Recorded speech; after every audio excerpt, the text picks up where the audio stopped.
Hello friends, तो finally RRC group D का first shift 17 अगस्त 2022 का प्रथम पाली सक्सेसफुली कंडक्ट हो चुका है। तो आज यानी कि 17 अगस्त 2022 को फर्स्ट शिफ्ट में जितने भी जीके जीएस से करंट अफेयर ये सब पूछे गए हैं, उनके बारे में यहाँ पर हम आपको क्वेश्चन लेकर आए हैं कि यहाँ पर कौन कौन से क्वेश्चन पूछे गए हैं, कौन से पैटर्न पर जिनका भी एग्जाम अभी नहीं हुआ है उनको कौन कौन से टॉपिक पर आपको ज़्यादा ध्यान देना है। तो यहाँ पर आप देख सकते हैं कि फर्स्ट क्वेश्चन यहाँ पर मैंने ऐड किया है, जो कि क्वेश्चन के एनालिसिस के बाद काफ़ी कैंडिडेट के द्वारा ये पता चला है। यहाँ पर फर्स्ट क्वेश्चन मैंने ऐड किया है कि राजीव गांधी खेल रत्न पुरस्कार का नाम मेजर ध्यानचंद खेल रत्न पुरस्कार नाम कब किया गया, यानी कि इसका राजीव गांधी खेल रत्न से मेजर ध्यानचंद पुरस्कार नाम कब चेंज किया गया। और वहाँ पर ऑप्शन कुछ इस प्रकार था कि 2019, उसके बाद 2020, 21, 22 ऐसे करके कुछ ऑप्शन था। तो यहाँ पर आपको ऑप्शन में 2021 को सिलेक्ट करना था। उसके बाद यहाँ पर सांस्कृतिक नृत्य से भी एक क्वेश्चन पूछा गया है। यहाँ पर आप देख सकते हैं कि चारकुला नृत्य का संबंध किस राज्य से है, तो इसका ऑप्शन हो जाएगा उत्तर प्रदेश से। ऑप्शन में 4 राज्य थे। कुछ इस प्रकार से यहाँ पर आप देख सकते हैं कि नृत्य से भी क्वेश्चन पूछा जा रहा है।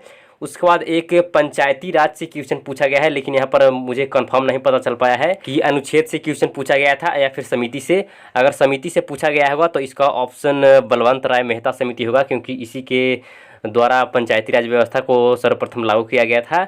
उसके बाद नेक्स्ट क्वेश्चन आपके सामने है, टोक्यो ओलंपिक में रजत पदक जीतने वाली महिला का नाम, तो इसका आंसर हो जाएगा मीराबाई चानू। तो इससे आप यहाँ पर एक्सपेक्ट कर सकते हैं कि ओलंपिक से भी क्वेश्चन पूछे जा रहे हैं।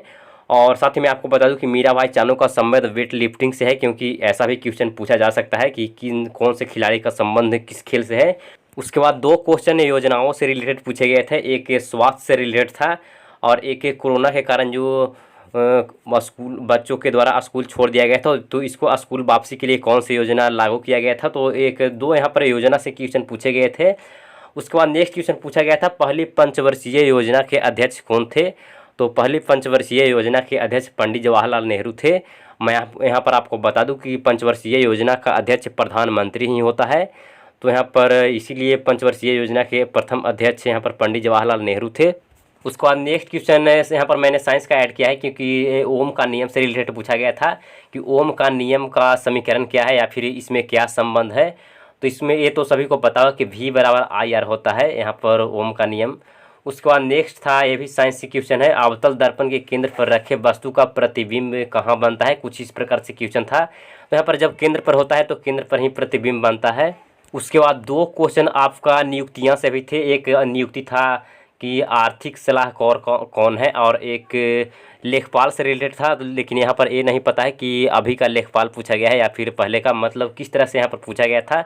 लेकिन नियुक्ति से 2 क्वेश्चन था, एक आर्थिक सलाहकार और एक लेखपाल से रिलेटेड। तो अगर आर्थिक सलाहकार से होगा तो यहाँ पर आर्थिक सलाहकार में इसका आंसर हो जाएगा अनंत नागेश्वरन। और उसके बाद एक लेखपाल के बारे में पूछा, तो अगर लेखपाल में पूछा गया होगा कि प्रथम लेखपाल कौन थे, तो पिनाकी चंद्र घोष। या फिर अनुच्छेद पूछा गया होगा, किस तरह से यहाँ पर क्वेश्चन पूछा गया है मुझे कंफर्म नहीं पता चला है, लेकिन इतना मैं बता सकता हूँ कि आर्थिक सलाहकार और एक लेखपाल से क्वेश्चन पूछा गया था। इसके बाद नेक्स्ट क्वेश्चन है, कौन से मिसाइल को DRDO द्वारा लॉन्च किया गया है। तो यहाँ पर आपके सामने 4 ऑप्शन दिए होंगे, जिसमें 3 किसी और द्वारा, इसरो या फिर और भी किसी दूसरे देश के सैटेलाइट का नाम दिया होगा, और एक DRDO द्वारा दिया होगा। तो इसी के अकॉर्डिंग आपको ऑप्शन को चूज करना था। उसके बाद एक क्वेश्चन फ्यूज तार से रिलेटेड था, फ्यूज तार में किसकी मात्रा अधिक होनी चाहिए। यहाँ पर कुछ इस तरह से क्वेश्चन था, इसका भी पूरा क्लियरिफाई नहीं हो पाया है। इसमें इसका मात्रा पूछा था कि मतलब कितना कितना मात्रा है, या फिर सिर्फ इसमें प्रयुक्त पदार्थ अगर पूछा गया हो तो यहाँ पर आप पदार्थ में बताएगा कि सीसा प्लस टीन।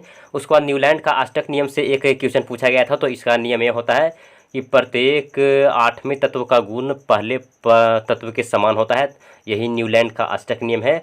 उसके बाद एक मॉडर्न हिस्ट्री से कुछ इस प्रकार क्वेश्चन था, यहाँ पर पूरा क्लियरिफाई नहीं हो पाया है। और अगर यहाँ पर आपको जिस भी क्वेश्चन का आंसर पता है तो आप यहाँ पर कमेंट बॉक्स में यहाँ पर आंसर बता सकते हैं। और अगर आपका एग्जाम आज था तो नीचे बता सकते हैं कि कौन कौन से क्वेश्चन और भी यहाँ पर छूट गए हैं या फिर इसमें सुधार करने की आवश्यकता है, तो यहाँ पर हम सुधार कर देंगे।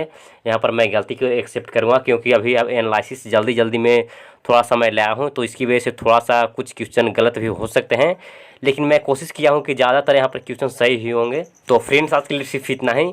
मिलते हैं न्यू वीडियो में न्यू अपडेट के साथ।